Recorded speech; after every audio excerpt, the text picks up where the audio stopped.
Baby, I ain't never been good at math. I usually use my fingers to subtract or add. But something I know is greater, and I don't need no calculator, and that's a fact. 'Cause as long as 1 + 1 will equal 2, that's as long as I've been needing you. And as sure as 5 + 5 is 10, girl, my love will never end. Gonna hold you like it's 10 of me. Gonna love you till infinity.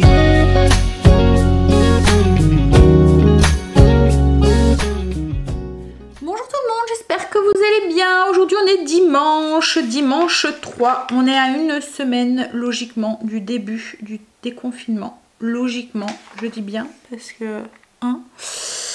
Voilà, on verra ça et puis on verra à la fin de la semaine à quelle sauce on va être mangé. Alors nous on est en zone rouge, donc je pense que voilà, les restrictions resteront, même si de toute façon je pense que même pour ceux qui sont en zone verte, la vie ne sera plus jamais pareille. Ouais. Quand on voit ce qui se passe dans les autres pays où ils ont mis en place le déconfinement, je sais pas, moi je suis pas très rassurée avec tout ça. Je sais pas comment vous vous sentez, mais voilà, je sais très bien que il y a eu un avant, comme on dit, et il y aura un après. Il y a des habitudes qu'on a prises qu'on va devoir garder, je pense. Bon allez, bref. Donc, quoi de prévu aujourd'hui? Il fait pas très beau. Ce matin, il y avait un grand soleil, mais là, j'ai l'impression que ça se couvre. En ce moment, on n'est plus gâté. Il fait pas très chaud et il fait pas très beau. Bah alors, princesse.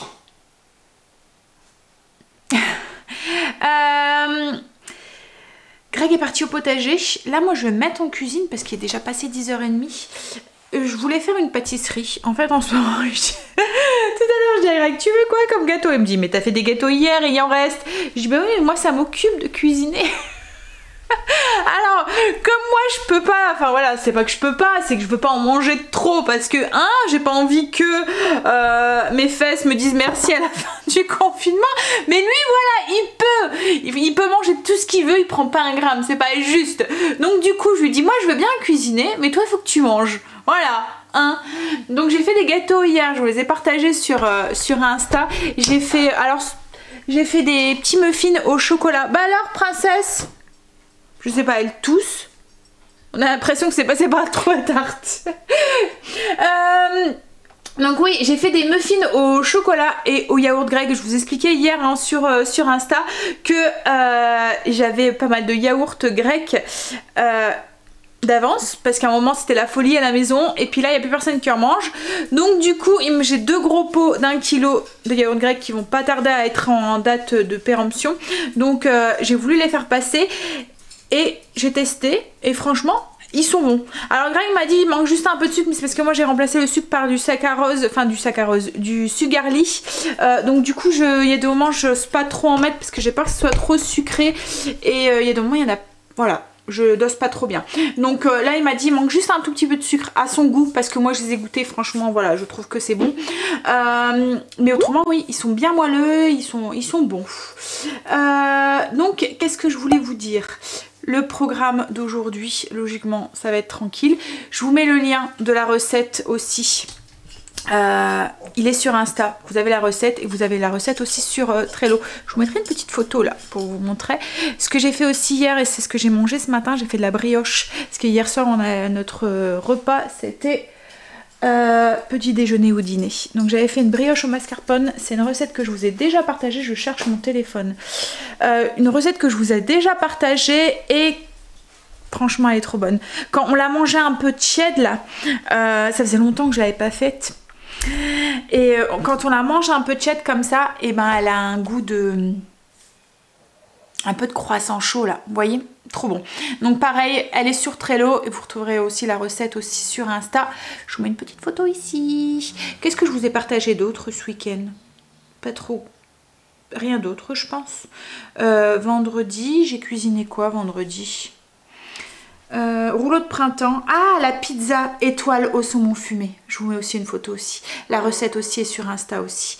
Je voulais et sur le mur Trello aussi. Donc vous retrouverez toutes les recettes aussi hein, sur Trello. Sinon aujourd'hui, on mange quoi? Poisson à la tomate et aux olives avec de la semoule et flan de courgettes. Et ce soir c'est planche de fromage, voilà, avec un petit peu de raisin et pour les adultes une petite coupe de vin, voilà, pour la fin du week-end. Et parce que le fromage et le vin c'est très bon. Bon, allez, oui, n'oubliez pas aussi de nous rejoindre sur Insta si vous ne l'êtes pas encore fait. Je vous partage pas mal de recettes. Puis en plus maintenant je vous mets les recettes aussi le week-end directement en photo. Donc vous allez voir en fait quand il y a la photo de la recette, vous switchez et vous avez la petite recette à côté. Mais vous les retrouvez aussi sur le mur Trello aussi. Hein. Bon, je vais faire mon flan de courgettes et après j'attaquerai mon poisson aussi. Oui, donc je vous disais je voulais faire un gâteau et du coup comme il reste des muffins, je ne vais pas en faire. Voilà, on en fera un demain. Je vais les gaver aujourd'hui. Bon allez, j'ai reçu un message, je vais voir ce que c'est et puis on attaque le repas. C'était une copine qui m'a envoyé un message, donc du coup je répondrai après. On y va pour le flan de courgettes. Alors flan de courgettes, ça fait une texture de flan en fait, c'est très simple à faire, il suffit de mettre tous les ingrédients et de mixer. C'est vraiment très bon. Alors après là, moi je vais mettre du fromage de chèvre frais, mais vous pouvez très bien mettre de l'emmental ou une autre sorte de fromage.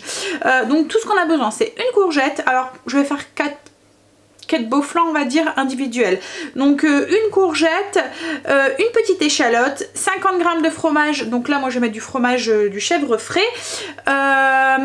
du persil ou du basilic si vous voulez faire une herbe fraîche, bon, après c'est optionnel, vous n'êtes pas obligé, du sel, du poivre, 2 œufs, 25 g de farine, c'est ce qui va faire que ça va tenir, et puis 15 ml d'huile d'olive, donc ça fait une cuillère à soupe et un petit peu de levure chimique. Voilà, on mixe tout ça. On met dans des petits ramequins. Alors c'est mieux un petit ramequin parce que pour démouler c'est un petit peu fragile quand même. Vous voyez ça fait vraiment texture flan, enfin pas clafoutis, oui plutôt flan, c'est vraiment très moelleux. Donc surtout qu'on le sert chaud.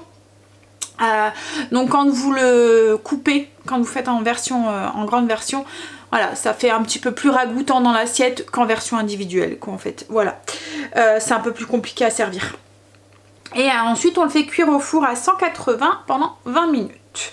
Donc je mets tous les ingrédients dans mon MCC et je mixe ça. Après je pense que c'est possible aussi de les faire cuire à la vapeur aussi. Mais j'ai jamais testé. Voilà.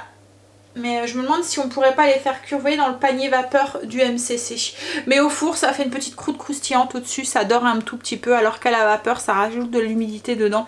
Voilà, à tester.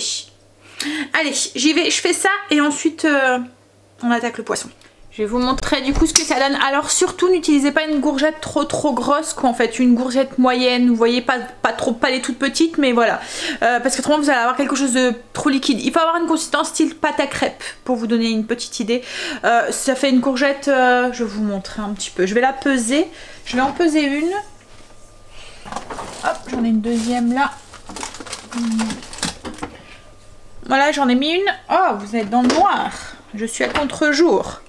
J'en ai mis une à peu près de cette taille là. Hop, je vais peser et ça fait une approximation. Moi je pèse pas, mais c'est vrai que si vous avez une consistance trop liquide, vous n'allez pas avoir une bonne texture au niveau du flan. Oui, elle fait à peu près 300 grammes. Voilà. Donc hop, là vous voyez, on mixe bien. Vous voyez, ça fait consistance, un peu de pâte à crêpes. Pas... Voilà. Hop. Voilà. Et là, du coup, ça va aller. J'arrête pas de faire hop en ce moment. Ça m'énerve quand je monte le vlog. J'arrête pas. Je me dis, ah, tu l'as encore dit. Je m'énerve moi-même. Bon, ok. Il n'y aura plus qu'à le faire cuire. Voilà. Je range le petit bordel que j'ai mis. Et puis, on fait le poisson. Alors on y va pour le poisson. Alors ce qu'on va avoir besoin au niveau des ingrédients, je vais essayer de vous montrer ça. Hop. Voilà. Est-ce que vous voyez bien? Oui. Alors on a un oignon. émincé, gousse d'ail qu'on va écraser, fenouil, c'est optionnel, c'est des graines de fenouil moulues.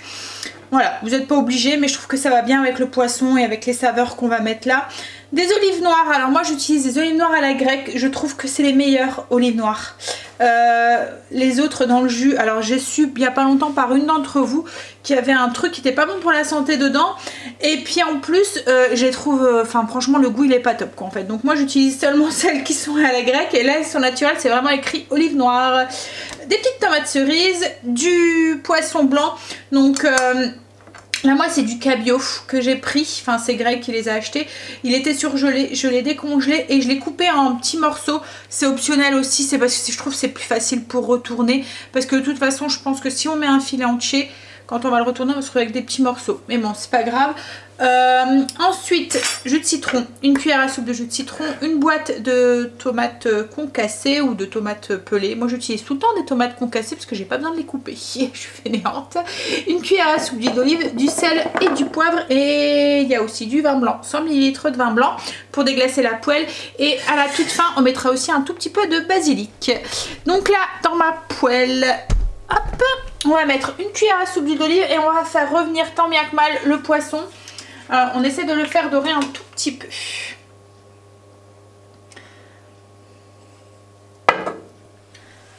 Non, j'avais dit hein, qu'il serait cassé en le retournant. Hein, ça n'a pas loupé. C'est pas grave. Je voulais vous raconter un truc qui m'a bien fait rire ce matin en allant sur Facebook.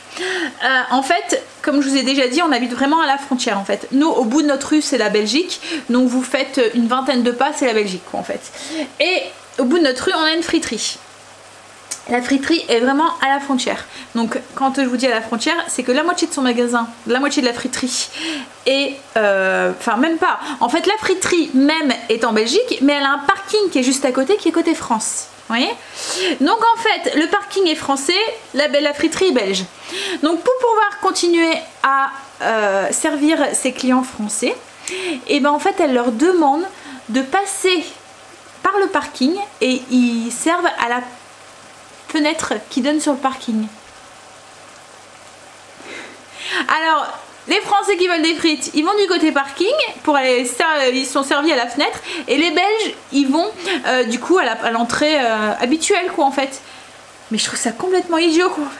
Ça m'a fait trop rire, je me suis dit mais franchement on a l'impression d'être des pestiférés quoi en fait, chacun son petit coin. Enfin je veux dire c'est idiot, pourquoi? Alors il y a des Français qui disent non mais vous êtes sûrs, parce que c'est vrai que c'est vraiment à la frontière donc... Et franchement, nous on se fait bien contrôler. Hein. Les Belges, côté français ça va, hein, mais côté Belgique, quand vous voulez y aller, ils rigolent pas quoi en fait. Hein. Donc si vous voulez une amende bien salée pour une frite, ça fait un peu mal. Donc il y en a beaucoup qui demandent non mais vous êtes sûr, parce que j'ai pas envie de me taper une amende pour des frites. Ils lui disent oui non mais on est sûr, on a eu l'accord de la police belge. Mais ils se rendent compte que c'est complètement idiot, la police belge, de permettre aux Français d'aller se faire servir sur le parking. Alors que c'est exactement le même magasin qui livre les frites quoi en fait. Mais comme si enfin voilà, j'ai l'impression qu'on est des pestiférés, qu'on n'a pas le droit de se mélanger, vous voyez, comme si que... C'est idiot, enfin voilà, c'est complètement idiot. Mais bon, hein. Bref, en tout cas ça m'a bien fait rire dès ce matin. Hop là. J'ai mis dans le poisson, le poisson donc j'ai plus ou moins fait dorer, hein, c'est du poisson surgelé donc forcément on n'arrive pas bien à le faire dorer, en plus quand on le retourne il se casse, mais bon c'est pas grave. On va ajouter hop les oignons et l'ail. N'empêche, c'est la grosse question qu'on se pose tous nous frontaliers comme ça, on se demande si les frontières vont être ouvertes, si on va pouvoir retourner en Belgique. On est beaucoup avoir nos habitudes, quand on habite comme ça si proche d'un pays frontalier, on a nos habitudes en fait, et on va aussi bien faire nos courses dans notre pays, que c'est un peu comme si c'était notre deuxième pays quoi en fait. Pour nous la Belgique, c'est comme si c'était notre pays aussi, enfin je veux dire il n'y a pas de frontières, il n'y a pas de... Donc j'ai mes habitudes en Belgique et on est beaucoup dans ce cas là, et on se demande quand est-ce que ça va se réouvrir quoi en fait, parce que Voilà. Et comme je vous dis, les Belges ne rigolent pas quoi, en fait. Hein. Ils sont vraiment, dès qu'il y a un Français qui passe la frontière et qui s'en rend compte, on a bien droit à une belle amende quoi, en fait. Hein. Juste aller chercher un paquet de cigarettes ou pour celui qui fume ou quoi. Voilà, ça fait mal que le paquet de cigarettes. Hein. Ouais. Donc oui, c'est la grosse question. Et ils en parlent pas vraiment quoi, en fait. Alors on se demande si nous, en tant que... Voilà, si ça va rester fermé comme ça longtemps ou... Après, je le comprends.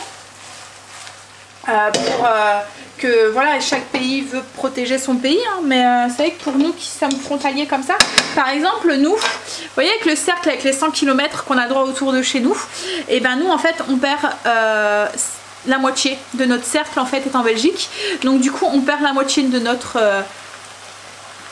entre guillemets pouvoir de déplacement quoi en fait, parce qu'en fait la moitié du cercle est en Belgique et que du coup on peut pas aller en Belgique, donc ça restreint nos déplacements à une cinquantaine de kilomètres autour de chez nous quoi en fait.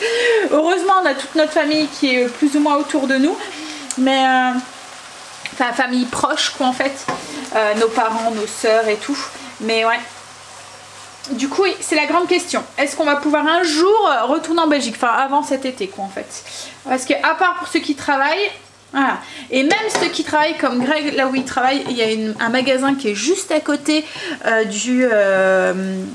même ça, hein, j'ai trouvé ça complètement idiot, hein, mais le magasin est juste à côté de l'entreprise, quoi, en fait, où il travaille.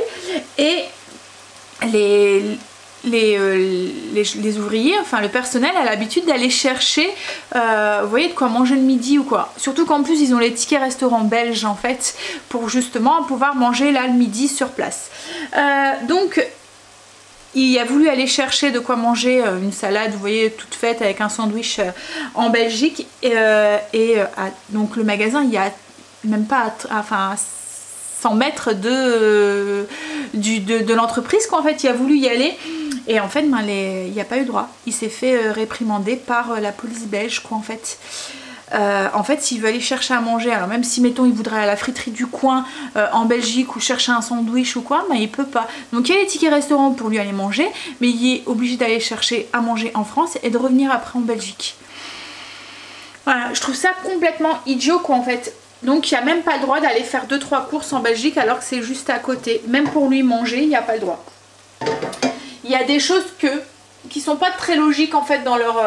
Bon après il y a plein de choses qui sont pas très logiques dans leur truc. Bon allez, j'arrête de baboter parce qu'autrement... Hein. Donc ensuite, on revient à notre poisson. Hop là. Une fois que... Alors c'est plus ou moins doré on va dire, mais j'y arrive pas. À cause de mon poisson surgelé. Mais bon, Greg il dit que la poissonnerie, il n'y a pas grand chose quoi en fait. Hein. Enfin, des Auchan. Donc, du coup, hop. Donc là, on va ajouter nos petites tomates cerises qu'on a coupées en deux. Voilà. Une dizaine d'olives noires. On va déglacer avec le vin blanc. Hop, je vais mettre un peu plus fort. Et on ajoute la cuillère à soupe de jus de citron. Alors moi j'utilise ça, en fait j'avais encore ça dans mon cellier pour pas attamer un citron. D'habitude c'est pas celui-là que j'achète celui de chez Lidl, le bio, parce que celui-là il y a de... en fait c'est à base de concentré. Et il y a du disulfite de potassium. Et en fait celui de chez Lidl c'est juste du jus de citron. Le bio hein, je vous parle, c'est juste du jus de citron et de l'acide citrique. Donc du coup il est beaucoup plus naturel que celui-là. Mais bon, une fois je pense que c'est Greg qui s'était trompé quand je lui avais demandé, il m'avait ramené ça. Mais bon c'est pas grave, je l'utilise. Surtout en ce moment, hein, on fait les fonds de tiroir. Donc du coup, jus de citron, on ajoute le fenouil. À peu près une demi-cuillère à café.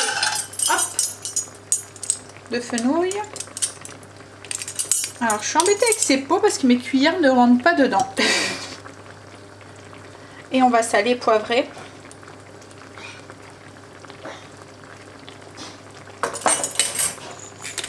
Et on fait cuire jusqu'à ce que la sauce s'épaissit un tout petit peu, que les tomates rendent un petit peu leur jus.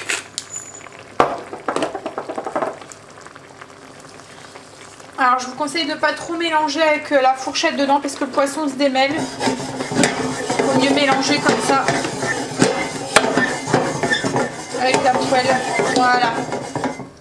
En fait dans la liste des ingrédients je vous ai mis ça mais on n'en a pas besoin. Ouais, en fait c'est les tomates cerises que j'ai mis. Ouais, on n'en a pas besoin. On va passer à table, donc je vais vous montrer. Alors le poisson je l'ai fait réchauffer en fait parce qu'il a été cuit. Donc vous le faites réchauffer jusqu'à ce que la sauce diminue bien. Les petits moelleux c'est pareil, une fois qu'ils sont dorés c'est bon. Et la semoule, je l'ai fait de la façon que je fais d'habitude. Vous voyez, je couvre à 1 cm au-dessus de la hauteur de la semoule et je laisse gonfler. Et ensuite, je passe 2-3 minutes juste pour réchauffer au micro-ondes. Hop! Donc voilà, le poisson, ce que ça donne. Alors, je vous ai dit les morceaux, hein, mais bon, ça s'effrite. Et le flanc. Alors, je vous l'ai ouvert pour que vous puissiez voir à l'intérieur la texture. À l'intérieur. Voilà. Alors Greg est revenu du potager, vous pouvez vous douter, hein, je vais pas manger sans lui. Il râlerait. Ah chérie? Non. Ça va, vous étiez beaucoup à me demander s'il n'y avait pas eu de dégâts avec la grêle qu'on avait eue. Et non, il n'y a rien eu. Hein Greg? T'as pas eu de dégâts? Alors c'est vrai que ça se peut qu'il n'y a pas eu de grêle là-bas, hein, parce que ça arrive qu'il y ait des moments que... alors même si c'est pas à côté, des moments... Enfin même si c'est pas très loin. Hein?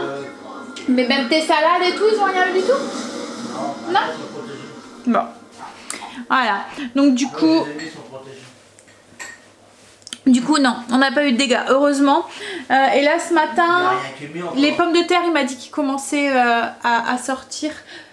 Hein? Tes pommes de terre qui commencent à sortir? Et les radis aussi.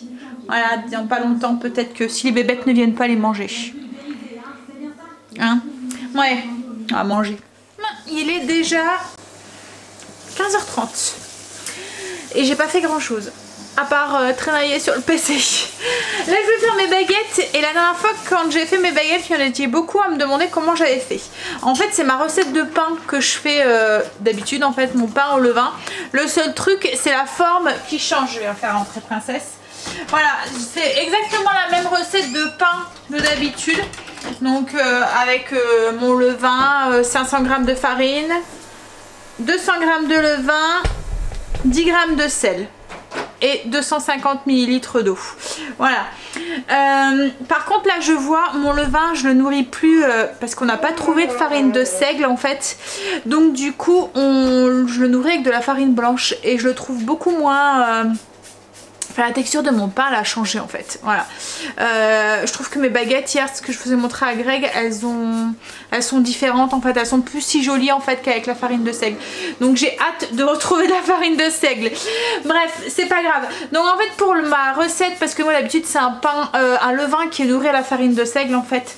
Là du coup comme j'en ai pas trouvé, je la nourris avec la T65. Bon, pour revenir du coup sur les baguettes, sur la recette du pain, c'est exactement la même recette de pain que d'habitude. Le seul truc c'est que c'est la forme qui change. Donc au lieu de faire cuire mon pain entier, ben, je divise la pâte en deux et je fais une forme de baguette. Moi, je vais vous montrer un peu comment je forme mes baguettes. Mais bon, c'est assez simple. Hein. Alors, plan de travail fariné. Donc là j'ai ma pâte, mon levain, vous voyez qui a bien gonflé. Hop. Donc je le verse la pâte du coup sur mon plan de travail et je vais la diviser grosso modo en deux. Alors là déjà je rassemble pour lui redonner un peu de force parce que là vous voyez elle colle en fait, mais c'est normal. Hop, voilà. Donc je rassemble ensemble. Donc là logiquement... Alors je sais pas si vous avez vu mais j'ai pas complètement dégazé mon pain, je l'ai juste reformé pour garder un maximum de bulles d'air à l'intérieur. Donc là si j'aurais voulu faire un pain entier c'était bon, je prenais mon pain, hop je le mettais dans ma cocotte en fonte et je le relaissais un petit peu lever. Alors vous voyez il y a toujours cette élasticité justement parce que je l'ai pas dégazé et pas trop travaillé après. Là je vais le diviser du coup en deux. Hop. Pareil, je la travaille pas trop. Je mets la partie où j'ai coupé sur le dessus. Hop, Donc ça, j'ai une partie ici. J'ai encore fait hop, hein, vous voyez ce que je vous dis, ça m'énerve, j'ai ce tic là en ce moment. Tu as tout le temps. Ouais, mais en ce moment, je l'ai beaucoup. Donc j'ai la partie... Hop. Arrête. J'ai la partie que j'ai coupée au-dessus. Je prends la partie qui est au-dessus. Je vais essayer de vous rapprocher. Donc je prends cette partie-là. Et je viens la mettre à peu près au milieu de mon pain. Et j'appuie avec mes doigts pour bien sceller. Je prends la partie du bas. Et pareil, je la mets au milieu de mon pain. Et je viens sceller. Alors ça aide, ça emprisonne un peu plus de gaz à l'intérieur. Et ça redonne de l'élasticité, enfin pas de l'élasticité, mais ça rend le pain moins... Vous voyez tout à l'heure la pâte elle était un peu coulante, un peu... Là la texture elle change en fait, elle se raffermit un tout petit peu. Donc une fois que j'ai fait sur le milieu, ben, je vais venir les morceaux ici, enfin les deux extrémités, je vais venir les souder ensemble. Alors là j'ai un petit peu trop fariné donc ça colle pas trop, mais logiquement ça se soude. Voilà. Alors après quand vous allez mettre votre pain sur votre plaque, surtout il faut que cette soudure elle se retrouve en dessous. Parce que c'est là où votre pain va s'ouvrir, il va craquer.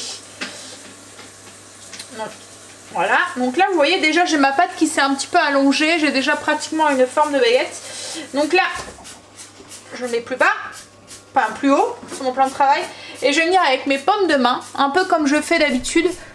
Quand je fais mes pains un peu allongés, je viens avec mes paumes de main et je viens, youpla, vous voyez le mouvement en fait, on va de l'intérieur et vers l'extérieur pour agrandir. Et on recommence. Sans trop appuyer pour garder le maximum d'air à l'intérieur des baguettes. Donc, on fait ça jusqu'à ce qu'on a la taille qu'on veut. Hop. J'ai encore fait hop. Oui, vous voyez, je m'en rends compte en fait. Hein. C'est ça le pire. Mais quand c'est des mécanismes, on n'arrive pas à l'enlever. Donc je vais prendre la baguette et je vais la mettre alors sur une plaque ou ce que vous avez, toujours en faisant attention à la soudure. On la met en dessous. Et voilà, donc la première baguette. Et là je la mets sur le côté et on la laisse un petit peu lever. Encore le temps que le four préchauffe correctement. Là je reprends mon autre morceau, alors toujours avec le côté où j'ai coupé la coupure sur le dessus et je mets la partie du haut au centre, j'appuie pour que ça soude, la partie du bas au centre, j'appuie pour que ça soude et ensuite les deux parties on les rassemble et on les fait se joindre.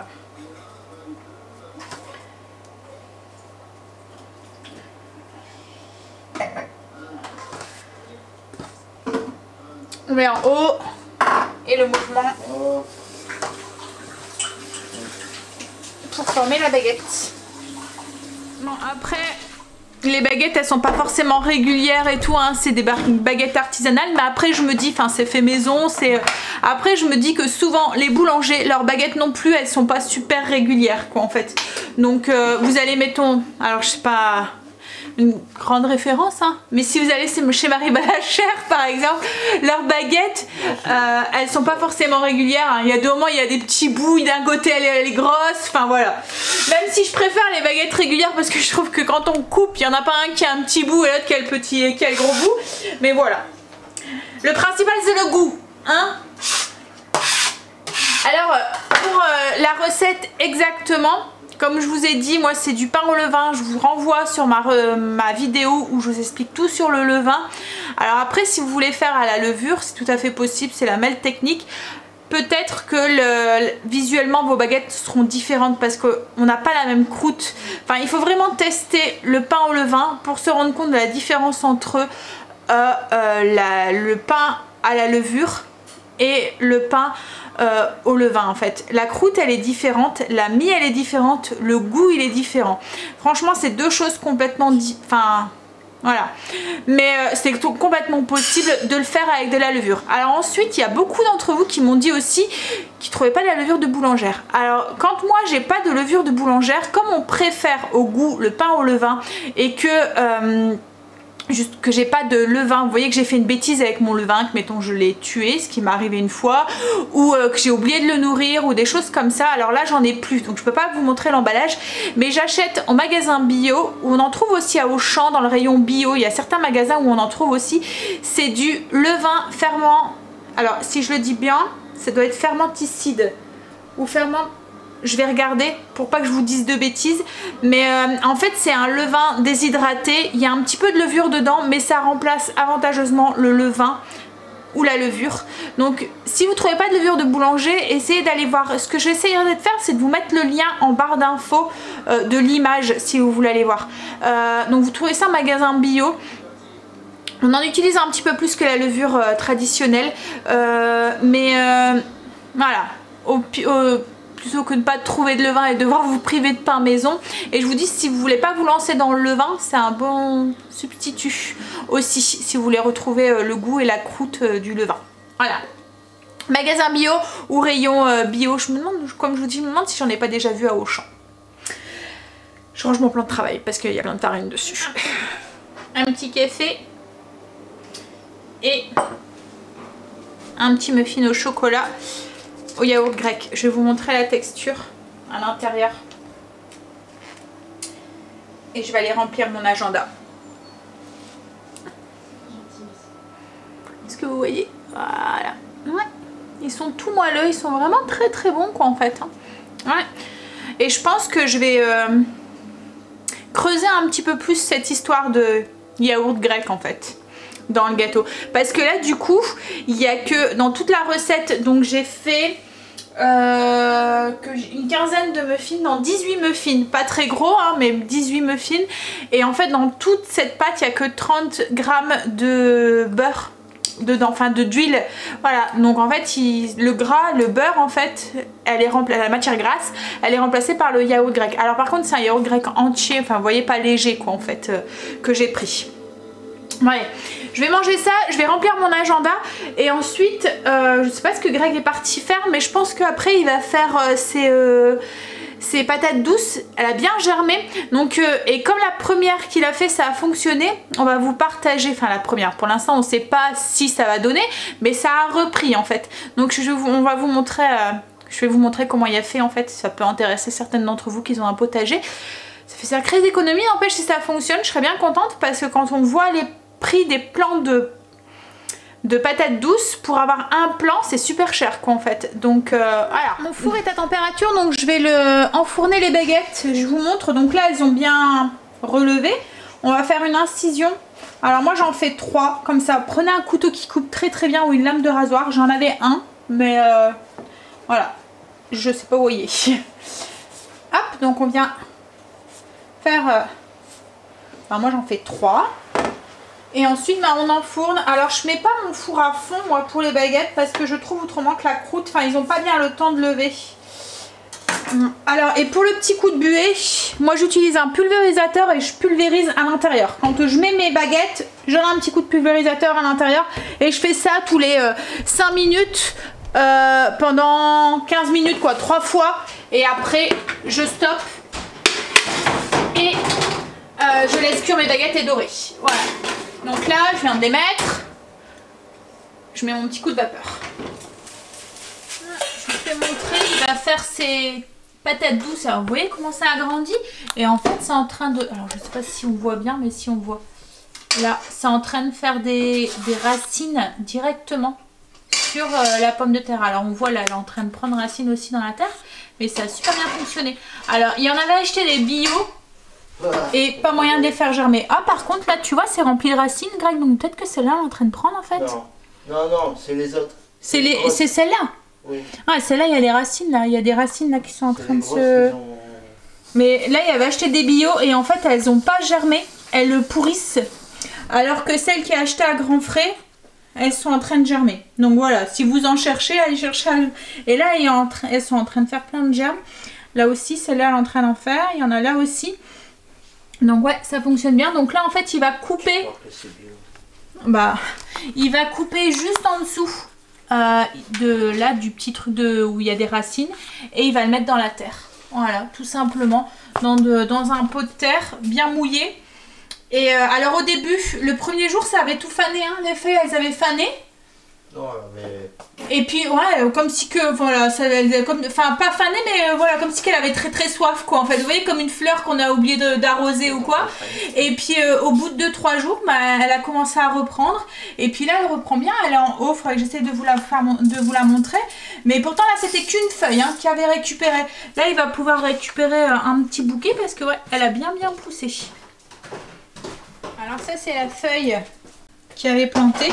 Donc comme je vous ai dit au début, on croyait que voilà, elle était en train de faner et tout, on s'est dit oh ça marche pas, et en fait compte elle a bien repris. Bon, pour l'instant elle n'a pas refait d'autres feuilles, mais c'était vraiment juste une feuille qui avait rempli, qui avait mais elle est en train de faire des petites boutures là, je sais pas si ouais, je pense que ça y est. Voilà. Mais voilà, donc du coup ça fonctionne bien, on va pouvoir continuer comme ça. Et il faut que tu les plantes après tous les combien? Faudra que tu regardes, c'est ça? 50? 40. Alors il va pas en mettre beaucoup au potager parce qu'il n'y a que moi qui aime bien. Il doit en mettre 5. Donc voilà. C'est une première. Alors après on sait pas, hein, comme nous il fait pas très... Enfin voilà, on est dans le nord, donc il y a des moments on a des bels étés, hein, mais enfin des beaux étés, mais il y a des moments voilà c'est un peu pourri. Donc on verra si ça pousse vraiment. Mais bon, même si j'ai 4-5 patates sur chaque plant, je suis contente. Alors là, il va couper là, juste en dessous des racines. Avec un bon cutter. Et puis, il va le mettre dans la terre. Alors au début, elle va être... Et encore là, si ça tombe, elle va pas faner parce qu'il y a des racines déjà. Là, il n'y avait pas du tout de racines. L'autre, c'était une feuille comme ça qu'il avait récupérée. Hop, assez grande. Il l'a mis dans la terre. Bah, là, c'est ce qu'il va faire aussi avec celle-là. Et en fait, elle avait fané et puis après, elle a repris. Donc là, c'est parce qu'elle est en train de se faire des racines en dessous, sûrement. Ouais. Ensuite, il fait un petit trou, il met dans la terre. Et il faut tout le temps que la terre elle soit bien humide. Hein, c'est ça. Alors, si ça fane, faut pas vous inquiéter, c'est normal. Nous, ça a fané aussi, puis après, ça a repris.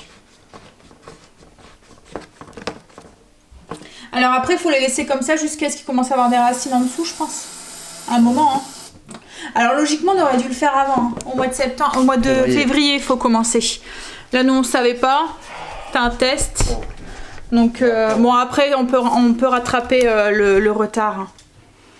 Ouais, on rattrape toujours.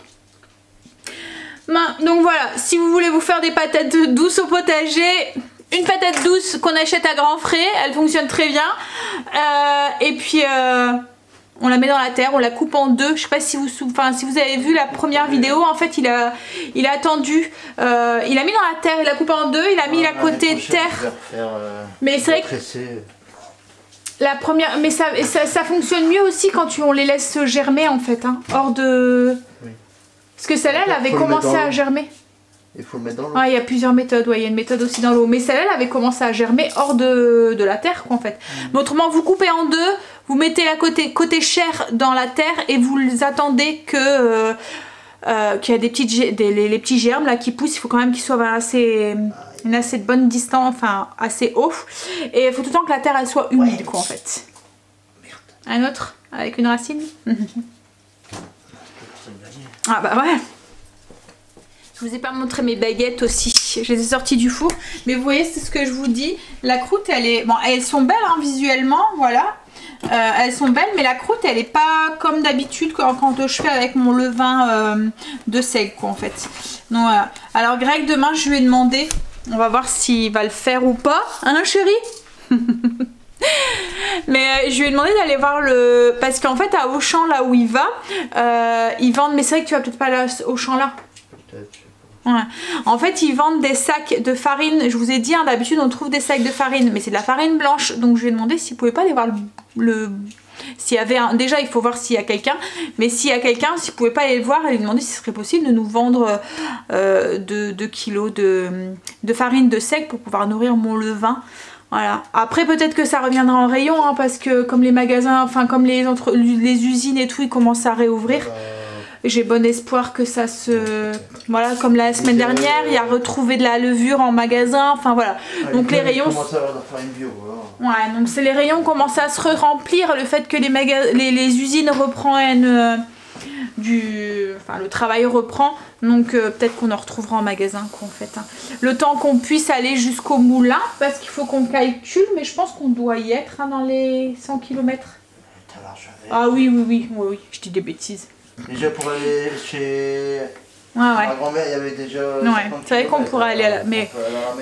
On va laisser le temps, voilà. On va aller à la mer. On peut aller jusque la mer, mais on peut pas se balader sur le littoral puisque c'est fermé. Donc ça vaut pas trop le coup d'y aller. Bon allez, je vais aller commencer à monter le vlog moi. Il est déjà 7h30, le week-end est déjà fini. Je me suis servi un petit verre de vin. Alors c'est un chardonnay. Ouais. Hop. Donc je vais vous montrer une planche de fromage ce soir. Très simple, mais c'est bien les dimanches soirs, les repas qui vont vite comme ça. Comme ça, moi, je peux profiter de mon après-midi. Et puis, enfin, tout le monde profite de son après-midi. Et de son dimanche soir. Donc en fait, là, c'est un peu reste de fromage. Il y a un peu de tout. Mais en même temps, ça nous fait liquider le fromage. Parce qu'on a toujours la dose de fromage chez nous. Et avec de la baguette fraîche. Et voilà, au moins ça fait partir... les petits fonds de fromage. Je vais leur amener le beurre salé aussi. Et là, Greg il nous a mis un vieux film, Destination Finale. On l'a déjà vu et revu, hein, mais... Allez, je vais leur porter le beurre.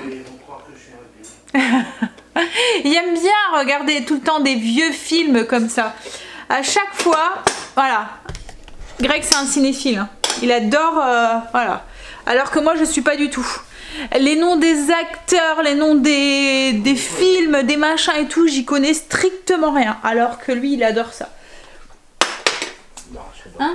Bah t'aimes bien ça, t'aimes bien le cinéma en fait. Allez, moi sur ce, je vais vous laisser. De toute façon, il ne va plus rien se passer. On va manger nos petites morceaux de fromage devant la télé. Et ensuite, on va aller mettre son pyjama. Puis aller au lit, prendre une petite douche et aller au lit.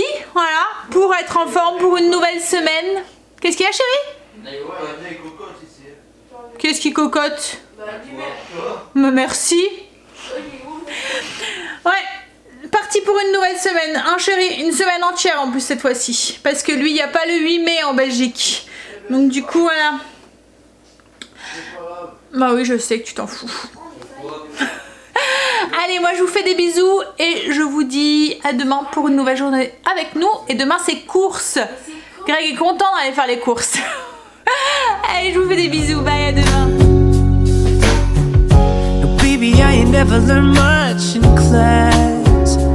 I'm scared if I raise my hand, they call me